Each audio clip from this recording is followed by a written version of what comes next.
नमस्कार। स्वागत है आप सभी का लक्ष्य अध्ययन में। तो चलिए शुरू करते हैं। हिंदी हम सब्जेक्ट पढ़ रहे हैं और हिंदी में हम लोग शब्द रचना शुरू कर चुके हैं। और शब्द रचना में हमने दो शब्दों के जो हमने शब्दों के भेद किए थे उसमें से दो हम पढ़ चुके हैं और बाकी के जो दो यानी कि शब्दों को कितने भागों में बांटा है, हमने 4 भागों में बांटा है। तो 2 भाग हम पढ़ चुके हैं और बाकी के 2 भाग हम आज पढ़ेंगे। ठीक है, उससे पहले शुरू करने से पहले हम आज का ये क्वेश्चन देख लेते हैं। इससे पहले मैंने आपसे जो क्वेश्चन पूछा था, पिछला क्वेश्चन जो था मेरा वो क्या था, शहीद वर्ण किस वर्ण को कहा जाता है। ठीक है, शहीद वर्ण किसे कहा जाता है, तो कहा जाता है अ को। ठीक है, और आज का जो हमारा प्रश्न है वो क्या है, हिंदी में कुल वर्णों की संख्या, ध्यान देना है आपको यहाँ पे, हिंदी में कुल वर्णों की संख्या कितनी है। ठीक है, तो आप इसका जो आंसर है वो आप कमेंट बॉक्स में लिखकर भेजेंगे। और इसके बाद हम आगे बढ़ते हैं, लेकिन आगे बढ़ने से पहले मैं आप लोगों को एक डाउट क्लियर करा देना चाहती हूं, क्योंकि एक कमेंट सेक्शन में कमेंट आया है, एक कॉम्पिटिटर का कमेंट है जिसमें क्या लिखा गया है कि वर्ण और व्यंजन में समझ नहीं आ रहा है कि वर्ण क्या होते हैं और व्यंजन क्या होता है। ठीक है, तो देखिए बहुत अच्छा लगता है जब आप कमेंट में पूछते हैं, क्वेश्चन करते हैं या जो भी आप बताना चाह रहे हैं। या हो सकता है कई बार ऐसे होता है कि पढ़ाने में भी कहीं इधर उधर कुछ शब्द मुंह से निकल जाते हैं और बच्चे उसका मतलब कुछ और ही समझ लेते हैं। तो बिल्कुल आपको क्लियर करना चाहिए कमेंट के थ्रू वो सारी चीजें, और अच्छा लगता है, पता भी लगता है इससे कि इसका मतलब हमारी वीडियो देखी जा रही है। ठीक है, तो कॉम्पिटिटर का हमारे विभू यादव करके शायद नाम है, तो इसी नाम से कमेंट आया है और कमेंट में लिखा गया है कि वर्ण और व्यंजन क्या होते हैं, इसमें अंतर समझ नहीं पा रहे हैं। ठीक है, तो आज का हमारा जो लेक्चर है वो शब्द के ऊपर है, लेकिन उससे पहले हम ये जो कंफ्यूजन जो डाउट है, डाउट सेक्शन को हम पहले ले लेते हैं। ठीक है, तो डाउट में लिखा गया है कि वर्ण, ठीक है ध्यान से देखिएगा, वर्ण और व्यंजन में अंतर नहीं कर पा रहे हैं कि वर्ण क्या होते हैं और व्यंजन क्या होते हैं। ठीक है, देखो बहुत ही, जिसे हम कहते हैं कि यहाँ पे जो अंतर है बहुत ही सूक्ष्म अंतर है। ठीक है, एकदम माइनर है। कैसे हम देखेंगे, हम क्या कहते हैं, बहुत ध्यान से सुनिएगा आप। जब हम वर्ण की परिभाषा पढ़ते हैं कि वर्ण क्या होता है, ठीक है, तो वर्ण भाषा की सबसे छोटी इकाई है। हम शुरू से पढ़ते आ रहे हैं, जब से हमने हिंदी व्याकरण पढ़ना शुरू किया है तब से हमें ये लाइन तो रटी रटाई होती है कि जो वर्ण है वो भाषा की सबसे छोटी इकाई है जिसका खंडन नहीं किया जा सकता। ठीक है, जिसका खंडन नहीं होता, यानी कि अगर हम वर्ण को तोड़ना चाहें तो उसका खंडन नहीं हो सकता है। ठीक है, अब लेकिन वहीं पर हमने क्या पढ़ा है कि छोटी इकाई, सबसे छोटी इकाई क्या है, तो हमने वर्ण पढ़ा है। ठीक है, यहीं पर हमने छोटी इकाई एक और भी पढ़ा है जिसे ध्वनि कहते हैं। तो अगर मैं ये कहूं, मैं फिर से आपको बार बार ये बात समझाती हूं कि वर्ण ही ध्वनि है और ध्वनि ही वर्ण है, बिल्कुल भी कंफ्यूज नहीं होना है। ठीक है, क्योंकि ये जो ध्वनि है ये मौखिक रूप है किसका, वर्ण का, ये मौखिक रूप है, ध्यान देना है आपको।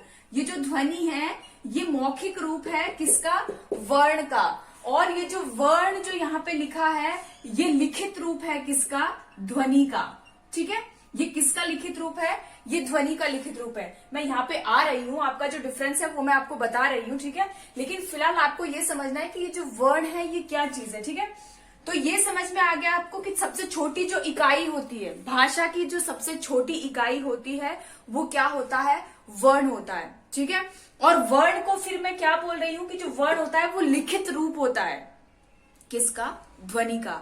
यानी कि अगर मैं ये कहूं कि ध्वनि इक्वल टू वर्ण है, तो क्या वर्ण इक्वल टू ध्वनि नहीं हो सकता, बिल्कुल हो सकता है। ये अगर इसके बराबर है तो ये भी तो इसके बराबर है।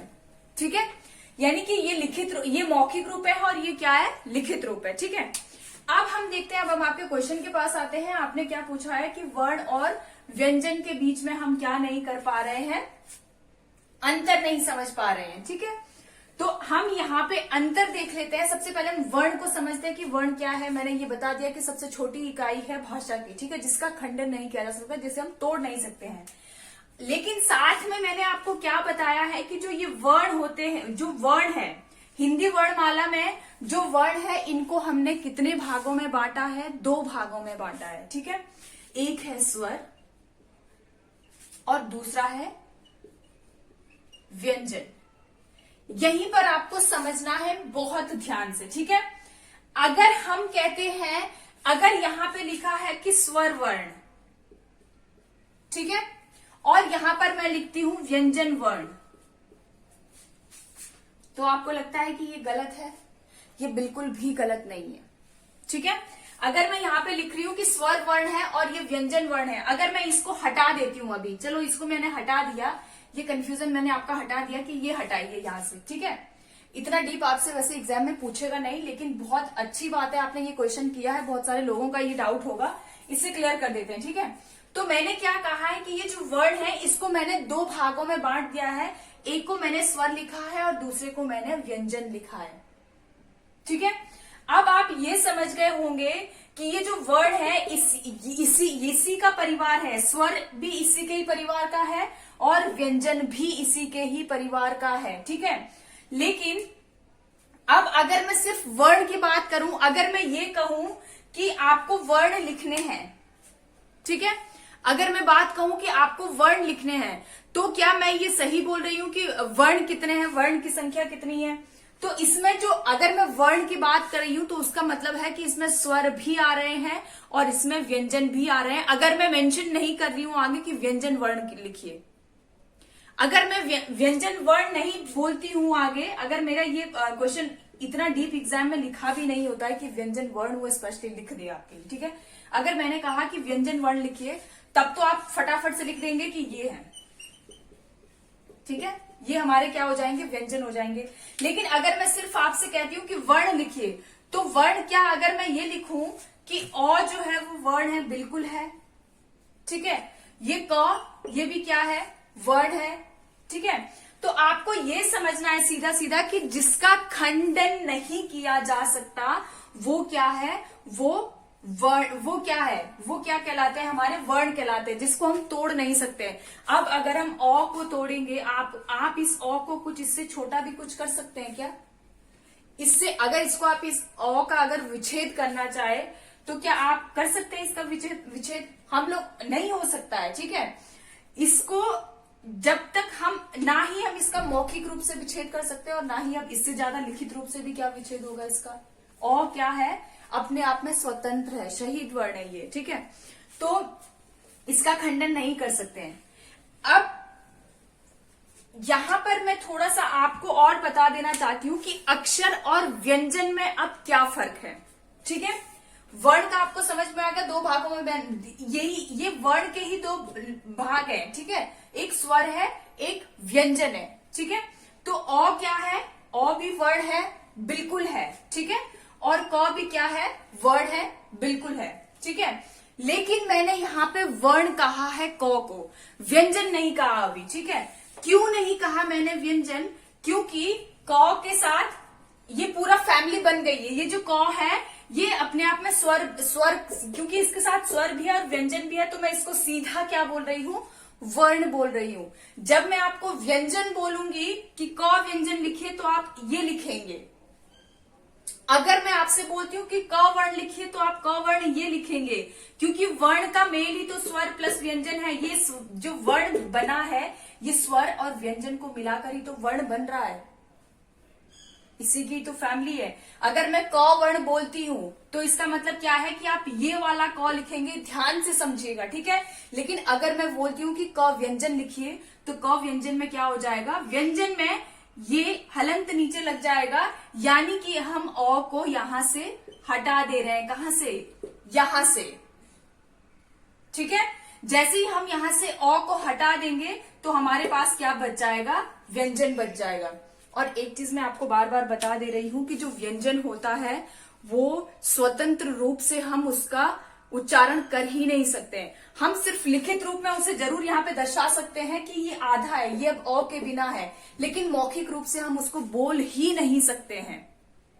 मौखिक में हम व्यंजन बोल ही नहीं पाते, हम वर्ण ही बोलते हैं। वर्ण का मतलब है जिसमें स्वर भी है और जिसमें व्यंजन भी है, उसको मैं वर्ण बोल रही हूं, ठीक है।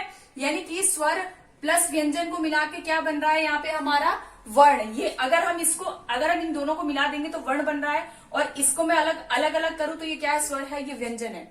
इसीलिए कहा गया है कि जो वर्ण है उसको हम अक्षर बोलते हैं, उसी को हम अक्षर से भी समझते हैं, ठीक है। अब मैं यहाँ पे आपको समझा देती हूं कि जो व्यंजन और अक्षर में क्या डिफरेंस है। जितना माइनर डिफरेंस वर्ण और व्यंजन में है, उतना ही किसमें है, व्यंजन और अक्षर में है, ठीक है।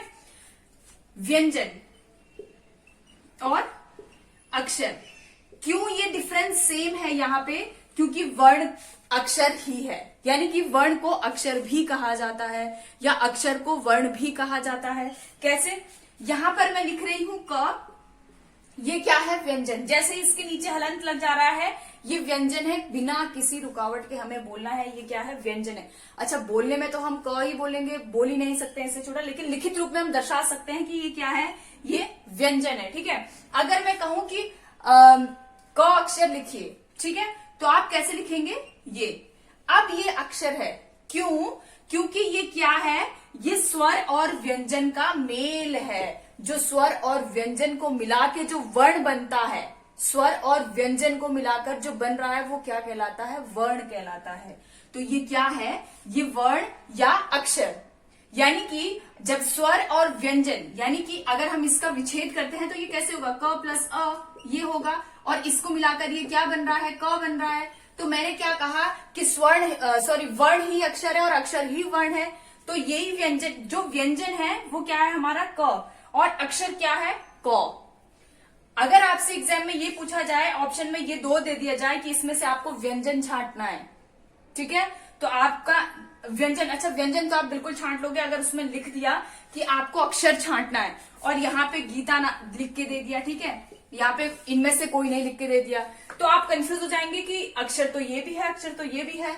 ये अक्षर नहीं है, क्यों नहीं है, क्योंकि इसके साथ अ नहीं है। जब तक इसके साथ अ नहीं लगता है या जब तक इसके साथ कोई स्वर नहीं लगता है, तब तक सिर्फ और सिर्फ ये व्यंजन है, अक्षर नहीं है। जैसे ही इसके साथ कोई स्वर लगता है, वो क्या बन जाएगा, एक अक्षर बन जाएगा। समझ में आ गया आपको, यहां तक कोई कंफ्यूजन नहीं होना चाहिए, ठीक है। तो इसके साथ क्या लग गया है, क लग गया है, और क जैसे ही लगा है, ये क्या बन गया है, हमारा अक्षर बन गया है, ठीक है। तो ये बहुत ही, और अगर क्वेश्चन में ये पूछा जाए कभी आपसे कि क्या वर्ण अक्षर है, तो बिल्कुल है, वर्ण को ही अक्षर कहा जाता है और अक्षर को ही वर्ण कहा जाता है, ठीक है। तो जितना माइनर डिफरेंस हमारा किसमें था, वर्ण और व्यंजन में है, उतना ही अक्षर और व्यंजन, क्योंकि दोनों ही सेम है। तो अब नेक्स्ट जो हमारा आज का टॉपिक है वो है शब्द, ठीक है। यहां तक आपको दिख रहा होगा। शब्द को हमने 4 भागों में बांटा था, रचना के आधार पर, उत्पत्ति के आधार पर, अर्थ के आधार पर और प्रयोग के आधार पर, ठीक है। तो आज हम जानते हैं, रचना और उत्पत्ति के आधार पर हम जान चुके हैं। अब हम जानेंगे प्रयोग के आधार पर,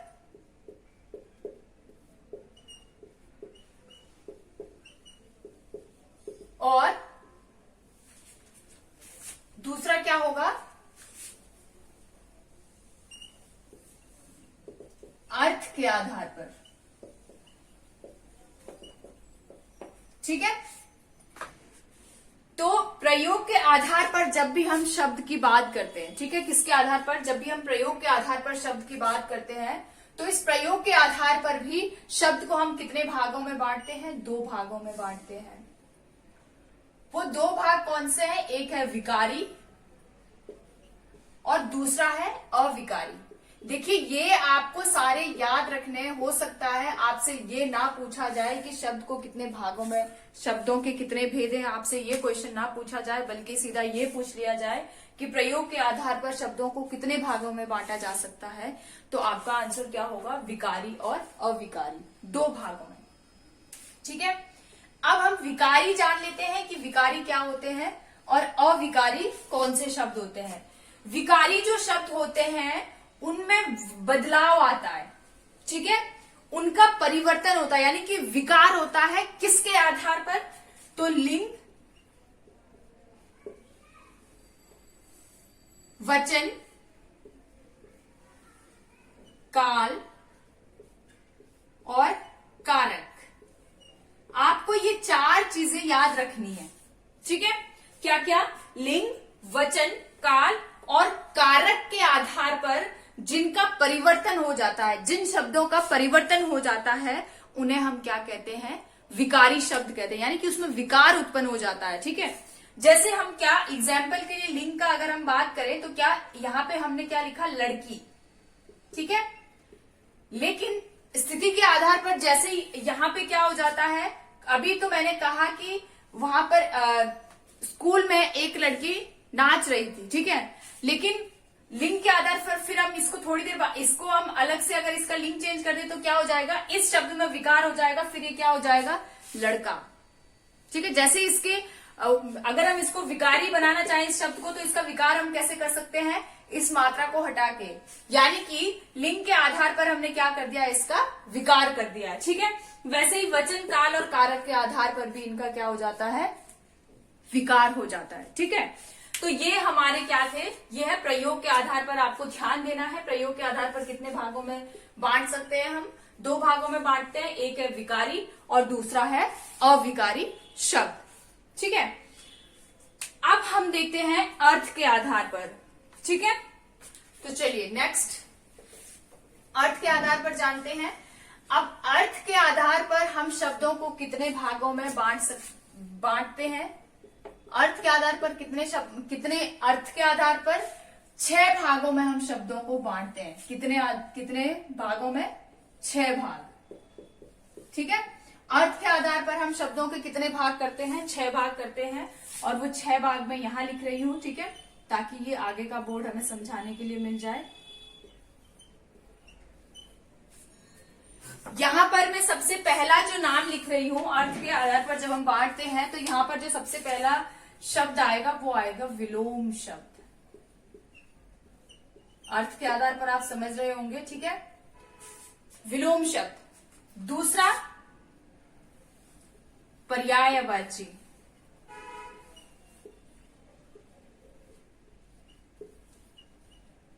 ठीक है, दूसरा शब्द क्या लिखा हमने, पर्यायवाची। तीसरा एकार्थी, इनका सीक्वेंस आगे पीछे हो सकता है, ठीक है। चौथा अनेकार्थी,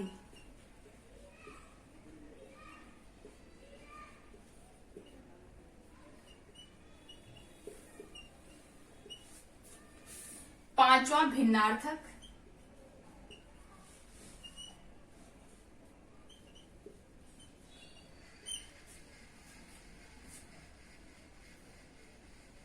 अनेक शब्द के लिए एक शब्द,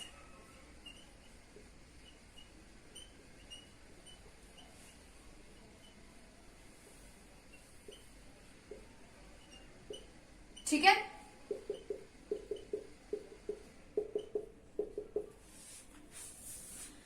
अब हम इनको जान लेते हैं कि ये कौन कौन से होते हैं, विलोम शब्द, पर्यायवाची शब्द, एकार्थी शब्द, अनेकार्थी शब्द, भिन्नार्थक शब्द और अनेक शब्द के लिए एक शब्द।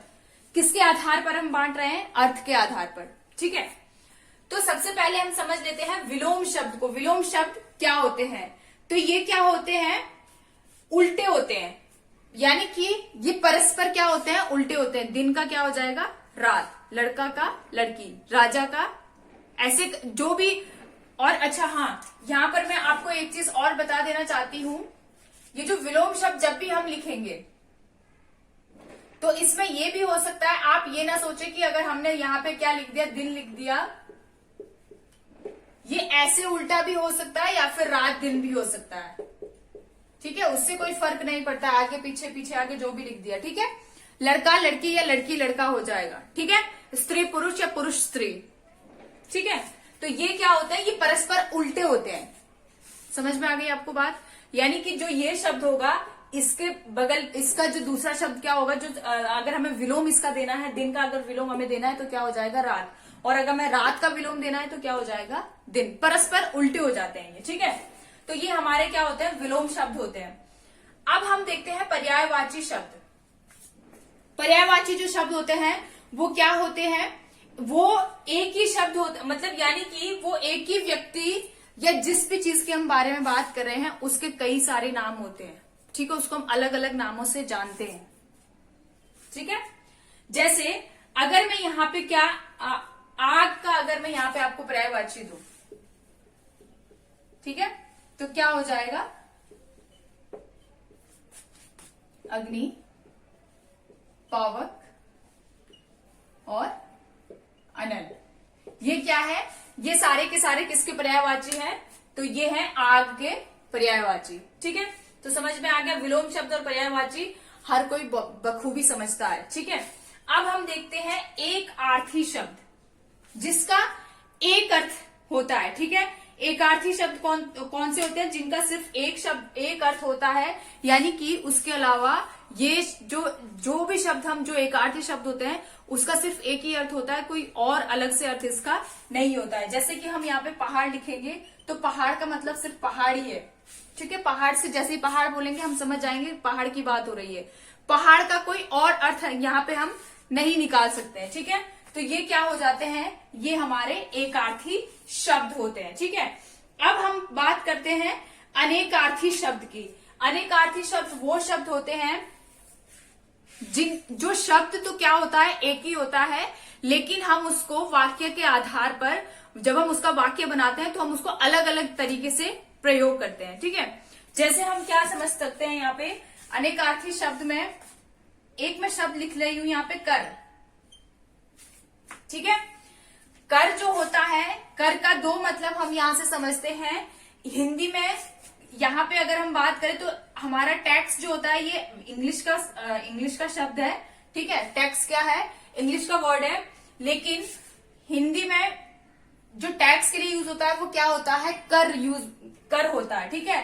और कर को ही हम, और कर किसके लिए यूज होता है, कर हाथ के लिए भी यूज होता है और कर टैक्स के लिए भी यूज होता है। यानी कि एक बार यहाँ पे क्या हो रहा है, लगान का इसका मतलब क्या है, लगान, और दूसरा इसका मतलब क्या है, हाथ, ठीक है। समझ में आ रहा है आपको। तो ये क्या है, अनेकार्थी शब्द है, यानी कि एक ही शब्द के अलग अलग अर्थ हैं, ठीक है। और ये अर्थ किसके आधार पर हम फिर फाइनल करते हैं कि यहाँ पे कौन सी चीज आएगी, तो वो वाक्य के आधार पर आपको पता चल जाता है कि कौन सा कर यूज हो रहा है, ठीक है। नेक्स्ट है हमारे पास, यहाँ पे मैंने कर समझाया था। नेक्स्ट हमारे पास क्या है, भिन्नार्थक शब्द। अब ये जो भिन्नार्थक शब्द होते हैं इनका क्या होता है, इनके अर्थ अलग अलग होते हैं, ठीक है। ये इनका जो उच्चारण होता है वो सुनने में तो समान होता है, सुनने में आपको ऐसा लगेगा कि एक ही है, ठीक है। लेकिन होते क्या है, ये इनके अर्थ जो होते हैं वो अलग अलग होते हैं। जैसे हम यहाँ पे क्या लिखते हैं, प्रमाण, ठीक है। सिर्फ आवाज इसकी सेम सुनाई देती है, ऐसा नहीं है कि शब्द भी इनके सेम ही होते हैं, सिर्फ उच्चारण में इनका कुछ थोड़ा बहुत बहुत ही कम अंतर होता है, ठीक है। तो हम क्या लिख रहे हैं यहाँ पे, प्रमाण लिखा हमने, और एक हम क्या लिखते हैं, प्रणाम। इस तरीके के जो शब्द होते हैं उनको हम क्या बोलते हैं, भिन्नार्थक शब्द। ये लिखे भी भिन्न जा रहे हैं और इनका अर्थ भी क्या है, भिन्न है, ठीक है। प्रमाण मतलब प्रमाणित करना, किसी चीज को प्रूव, किसी चीज का जो प्रूव होता है, ठीक है। और प्रणाम मतलब नमस्कार, ठीक है। तो ये क्या होते हैं, ये भिन्नार्थक शब्द होते हैं। अब आता है अनेक शब्द के लिए एक शब्द, ठीक है। अनेक शब्द के लिए एक शब्द जो होते हैं ये ऐसे शब्द होते हैं जिनका एक बहुत लंबा एक सेंटेंस, एक वाक्य हम बनाते हैं, ठीक है। और फिर बाद में अगर उस पूरे एक सेंटेंस के लिए हम एक वर्ड को यूज करना चाहे तो वो एक जो वर्ड यूज करके आता है उसको हम क्या बोलते हैं, अनेक शब्द के लिए एक ही शब्द, ठीक है। और वो जो शब्द होता है, अब कैसे बनेगा ये मैं आपको एक, जैसे हम क्या बोलते हैं, पुरुषों में जो उत्तम है, जो पुरुषों में उत्तम है उनको हम क्या कहेंगे, पुरुषोत्तम, ठीक है। लोगों में जो प्रिय है, ठीक है, जो क्या होगा, लोगों में प्रिय है, जो लोगों में प्रिय है, जो लोगों में प्रिय है। तो जो लोगों में प्रिय है, इनके लिए एक शब्द क्या होगा, लोकप्रिय। क्या हो जाएगा, लोकप्रिय। ठीक है, तो इस तरीके के जो शब्द होते हैं उनको हम क्या बोलते हैं, अनेक शब्द के लिए एक शब्द। ठीक है, समझ में आ गया आपको। तो ये थे अर्थ के आधार पर शब्द का वर्गीकरण।